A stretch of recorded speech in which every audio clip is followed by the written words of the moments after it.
పరీక్షా కేంద్రాల్లో పేపర్లు లీక్ అవుతున్నాయని కేంద్రంలోకి ఎవరు ఫోన్ పట్టుకెళ్ళడానికి వీల్లేదని ప్రభుత్వం వారు నిబంధన పెట్టారు. మంచి నిబంధన, బాగుంది.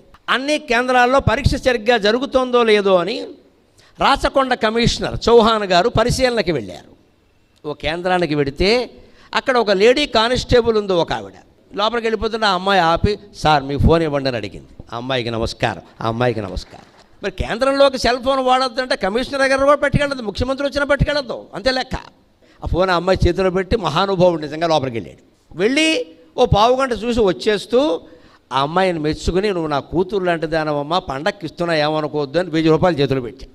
నేను గిఫ్ట్ కింద ఇస్తున్నానమ్మా మా అమ్మాయి లాంటి దానికి. అమ్మాయి మొహమాట పడింది, ఏదో నా డ్యూటీ కాదమ్మా, ఇలాగే ఉండాలి, డిపార్ట్మెంట్ అంతా ఇలాగే ఉండాలి, నీలాంటి వాళ్ళు మా డిపార్ట్మెంట్లో ఉంటే డిపార్ట్మెంట్ గౌరవం పెరుగుతుందని చెప్పాడు.